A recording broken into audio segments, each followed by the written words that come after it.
Hey everybody, it's me, Brick Squadron.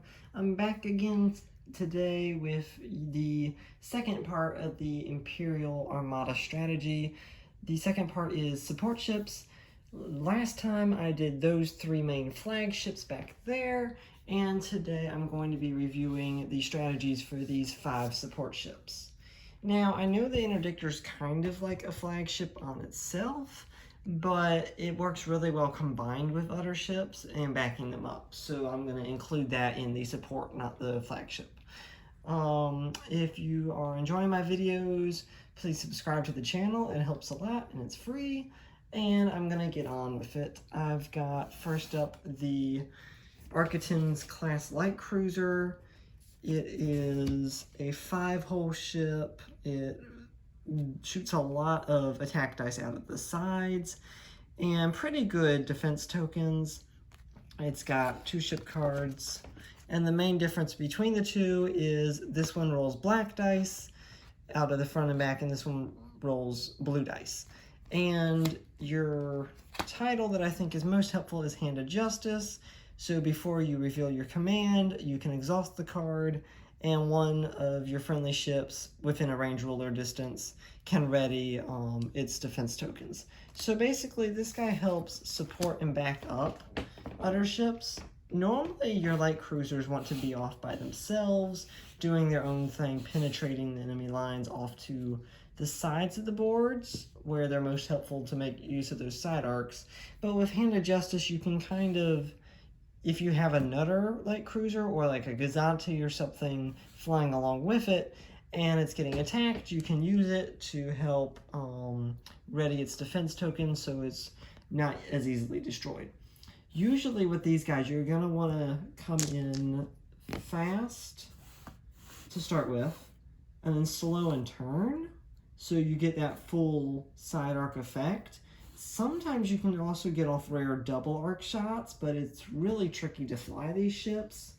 I'm still learning how to effectively fly them so you can get those double arc shots off. Because normally rebel ships are just going to try to attack you out your front arc, and so you have to be prepared for that. So navigation commands are really helpful with these guys. Next up is the Interdictor. This guy is a honkin' 9-hull medium ship, and he rolls a lot of blue dice, 4 dice in all the arcs, and pretty reasonable even shields too. Not as good defense tokens, but has a very high engineering value. And your 2 ship cards, there's not going to be a lot of difference, except the combat refit is rolling an extra black dice against anti-squadron and is rolling another red in exchange for one of those blue on all of your sides except for the back. That's pretty much it. So basically you're going to run the suppression refit most of the time because it's just 3 points cheaper and it has more upgrade slots. And there's not really a good support upgrade for this ship. It kind of does its own thing by slowing down and messing with other ships' speeds and their attacking dice. There's lots of upgrades specifically for the Interdictor, and so it's kind of hard to fit this into a support role, but if you can hide it behind some heavier ships like a Victory class or a light cruiser, this guy can really mess with opponents' speed and maneuverability. And then even if it does have to attack, it has really good even dice on all sides. So even if the rebels do get behind you, like they like to try to do, and attack you from the back end, you're still having a good amount of dice shooting from there. This guy is reasonably good at turning. He's about the same speed as a Victory class Star Destroyer, so keep that in mind when you're flying him. But yeah, this guy tends to work well as a behind the lines support ship, and if you want to, you can kind of use him to attack, but keep an eye on his health because it does tend to go down rather quickly. The next one is the Quasarfire command carrier, and this guy is a squadron support ship only. Like, he's got basically no dice rolling, no shields. He does have 2 on 3 of the sides, and the back only has 1 shield. And you're only rolling blue dice with the Fire 1 class ship card. The Fire 2 class ship card does give you red dice and a anti-squadron dice of red, so that's really good. You can shoot at them from far away. But most of the time, you're going to want the Quasarfire 1 class card because you have, it's mainly cheaper, and it's just easier to run because if this guy gets blown up, you're not losing as many points.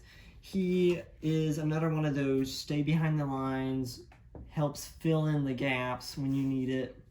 Normally, you're going to want a squadron shield or like a raider shield around him, something that ships can't get by easily, because if this guy starts taking hits, he's really not going to be able to fix him himself. So if you have him paired actually with an interdictor, that works really well, because your Quasarfire can send out waves of squadrons, your interdictor can fix any hull damage that this guy takes, and can also help defend him off from enemy attacks. The next ship I've got is the Raider, and this guy is a really good anti-squadron, anti-ship. Basically, whatever the enemy has, if you throw a Raider at it, it's going to put some sort of dent in their defensive or attacking maneuvers, because he's really just like a very expensive squadron. He's not got a lot of hull. He's got 4. He does have 2 shields on all the sides, so that's good and rounded out. But your front arc is what you're going to be looking at to attack. You're going to be going straight at the enemy, or maybe going like a maneuver, like you go straight for a little bit, come off to the side, and then fly back in at their sides and try to pummel them that way. Very fast ship, can get up to speed 4. Also, relatively cheap ship as well. Your Raider 2 class and Raider 1 class are your 2 ship types. The main difference between them is Raider 1 is, again, 4 points cheaper, and you're rolling more black dice instead of blue dice. Only got 1 squadron command, so you're not doing much there, and only 2 engineering. So once this guy starts taking hits, he's pretty much dead. So use him like basically a missile boat and just send him in to get the explosions done.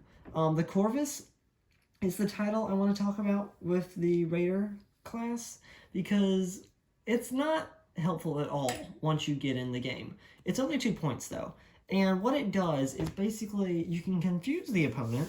So you would set up like normal, and then right before you start the game, you can take this guy, you can activate Corvus title, and you can take him and set him somewhere else in your deployment zone to confuse the enemy. So whatever strategy they had, or if you decided one of your flanks looked a bit weak, or your main setup needed a bit more firepower in the front, you can always rearrange them to a different spot in your deployment zone before you start the game.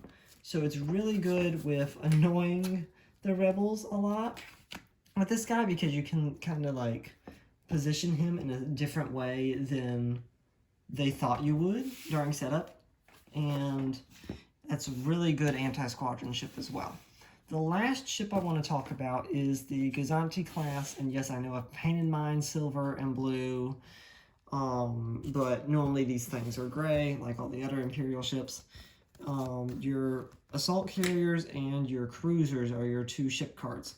And the main difference between the 2 is you have 1 red dice with the assault carriers and all blue with the cruisers. You will not roll dice out of the back arc of the Gazantis. That's the main thing to remember about them. Also, you have this scatter defense token, which basically cancels all dice results. So it doesn't matter if they've rolled 9 red critical hits. If that scatter token is still active and you can still use it, you can use it, and just basically their attack does not matter, which is why they're going to be trying getting accuracies and targeting these guys, especially if you have a lot of them. The Vector is the last title I wanted to talk about. This only happens when you have a squadron command. Gazanti class cruisers are great for squadron because, again, they're cheap. They're only 23 points. They have 2 squadron values. So basically, you get 2, maybe 3 of these, and you're working better than a Quasar Fire. And what Vector does is when you activate your squadron command, whatever squadron you activate, as long as it's not heavy, you can increase the speed of it to the maximum of 5. So you increase it by 1. So as long as the squadron your Gazantes with Vector activates moves, its speed is increased by 1. So you can get those TIE fighters out early in the game. You can help those bombers get closer to the enemy ships. These guys are really good for helping back up squadrons. And if you pair them with a raider, you can have your raider go in first, take out the enemy squadrons, have your Gazantes come in later with Vector, activate your bombers, and sweep into the opponent's capital ships. So that is the end of my second Imperial strategy guide on Armada ships. I will have one out for Rebels soon. Thank you guys for watching, and see you again next time. Bye!